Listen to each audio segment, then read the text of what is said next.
우리 함께 찬양하기 원합니다.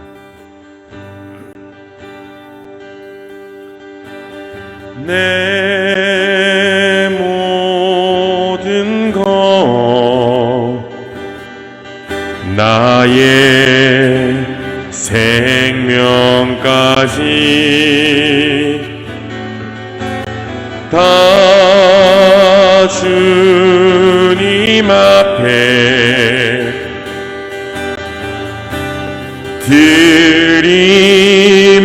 드립니다. 주 임재 안에서 이제 내 영혼 자유해 내가 주의 거룩한 이름을 높이며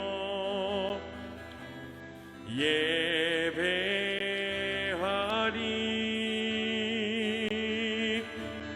어린 양 찬양하리. 내 평생 그 하나로 충분해요. 어린 양 찬양하리. 내가 주의 임재 안에서 다시 한번 더 내 모든 것 내 모든 것 나의 생명까지 다 주님 앞에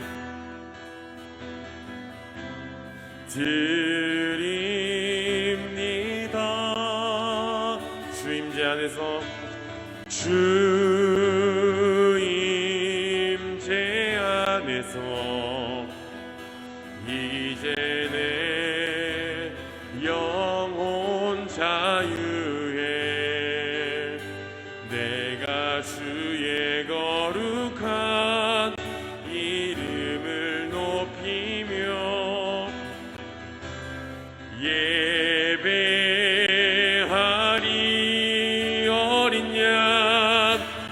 어린 양 찬양하리. 내 평생 그 하나로 충분해요. 예수 어린 양 찬양하리. 내가 주의 임재 안에서 어린 양 찬양하리. 어린 양 찬양하리. 내 평생 그 하나로 충분해요. 어린 양 찬양하리. 내가 주의 임재 안에 예수 어린 양 존귀한 이름 예수 어린 양 존귀한 이름 예수 어린 양 예수 어린 양 존귀한 이름 예수 어린 양 존귀한 이름.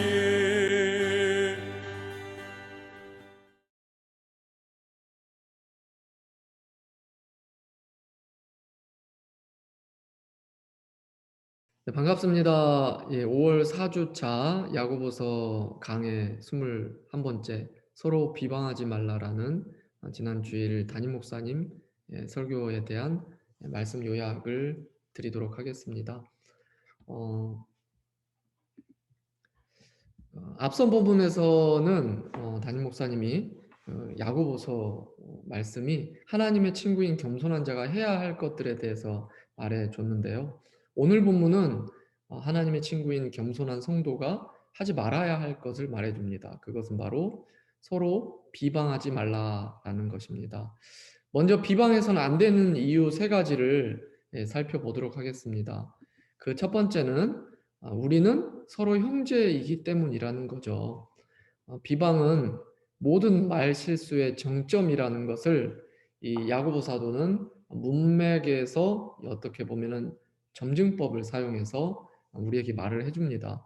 야고보서 3장에서 보면 말에 대한 우리의 언어에 대한 죄를 언급하면서 이제는 최종적으로 비방을 다루고 있는 거죠.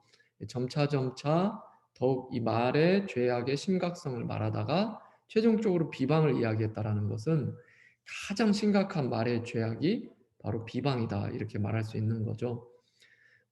야고보가 말하는 여기서 비방은 누군가의 잘못에 대해서 단순한 책망이나 권면을 의미하는 게 아니죠. 악한 의도를 가지고 비난하고 험담하고 인격 모독을 하는 것을 말하고 있다고 볼 수 있습니다. 그렇다면 이것이 가장 심각하고 또한 치명적인 비방이 가장 심각한 말의 범죄이고 또한 치명적인 이유가 뭘까요? 이 마귀라는 이 단어의 의미를 살펴보면 비방자라는 뜻이 있다라고 해요. 그렇기 때문에 우리가 비방을 하게 되면 마귀의 도구로 사용된다라고 말할 수 있죠.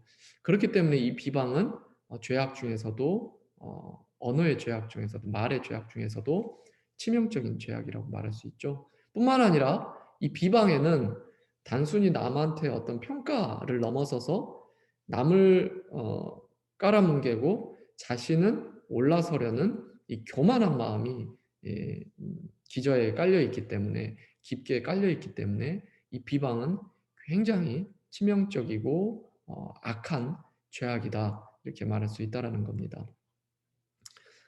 그렇다면 야고보 사도가 지금 비방하지 말라라고 말하고 있는데 어떤 대상에게 이 말을 하고 있냐라는 것이죠. 바로 형제들아 이렇게 부르고 있다라는 거예요. 형제들아 서로 비방하지 말라. 여기서 형제는 예수님이 피로 값을 주고 사신 예수 안에 형제 자매된 가족, 즉 교회 공동체를 말하고 있다라는 거죠. 즉 예수님이 피로 산 형제를 어떻게 우리가 함부로 비방할 수 있겠습니까? 그러니까 우리가 비방하지 말아야 하는 첫 번째 중요한 이유는 우리가 주님의 피로 산 그 값을 치른 서로 형제이기 때문이라는 겁니다. 자, 두 번째 비방하지 않아야 하는 이유, 하나님의 말씀을 무시하는 것이기 때문이라는 거죠. 본문 11절을 보면 형제를 비방하고 또 판단하는 자는 곧 율법을 비방하는 자다 또는 판단하는 자다 이렇게 말하고 있어요. 그런데 형제를 비방하고 판단하는 게 어떻게 율법을 비방하고 판단하는 걸까요? 사실 여기서 율법이라는 것은 2장 8절을 보면 이웃사랑을 의미한다는 걸 우리가 알 수 있고 또한 우리가 율법의 가장 그 핵심의 요약은 사랑이잖아요. 하나님 사랑과 더불어 이웃을 사랑하라는 것이 율법의 큰 의미인데 만약에 우리가 형제를 사랑하지 않고 비방을 한다는 것은 하나님이 우리에게 따르라고 말씀하신 이 율법을 무시하는 그런 행위가 된다라는 거죠. 우리의 삶의 기준은 하나님의 말씀, 즉 율법이라는 거죠. 그런데 형제 비방은 이 하나님의 말씀을 무시하고 또는 거부하는 그러한 행위와 모습과 같다라는 겁니다. 그래서 우리가 비방하지 말아야 되는 이유는 하나님의 말씀을 무시하는 것이기 때문이죠. 세 번째 이유는 내가 하나님 자리에 올라가는 것이기 때문입니다.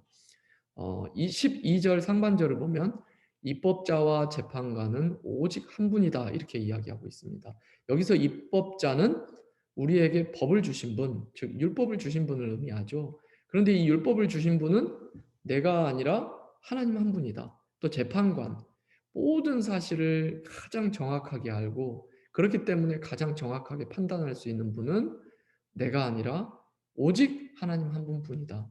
그런데 만약에 내가 누군가를 비방하고 판단한다라는 것은 내가 입법자의 자리에 올라가는 것이고 내가 재판관의 자리에 올라가는 것이기 때문에 이것은 피조물인 주제에 하나님의 자리에 올라가려는 교만이고 신성 모독이다라고 말할 수 있습니다. 이 세 가지 이유 때문에 우리는 비방을 해서는 안 될 것입니다.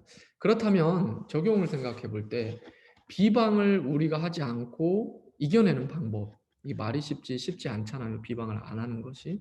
그러면 이겨내는 방법은 어떤 방법일까요? 세 가지로 담임 목사님 정리해 주셨습니다. 첫 번째, 내가 누구인지를 알라.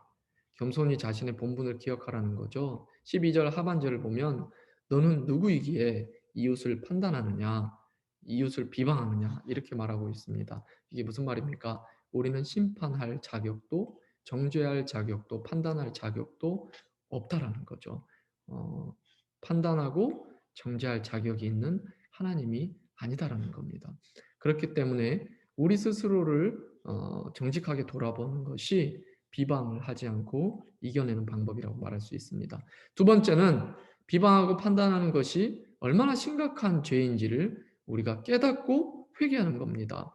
앞서 말했죠. 비방은 하나님의 자리에 올라서는 교만이고 신성 모독입니다. 그렇기 때문에 우리가 비방을 한 모습들을 우리가 돌아보면서 하나님께 철저히 회개하는 모습은 이 비방의 죄악의 심각성을 다시 한번 우리가 묵상하는 거기 때문에 비방을 이겨내는 또 중요한 방법이라고 말할 수 있습니다. 그리고 세 번째 마지막은 비방하도록 우리를 끊임없이 유혹하는 마귀를 대적하는 거겠죠. 누군가 비방의 말을 할 때 그것을 틈타서 마귀는 우리도 그 비방에 동참하도록 분위기를 만들어 가죠. 그런데 우리는 거기에 말을 거들지 말고 자리를 피하라 이렇게 말하고 있다라는 겁니다. 네, 여기까지가 비방을 해서는 안 되는 세 가지 이유와 또 비방을 이겨내는 방법 세 가지였습니다.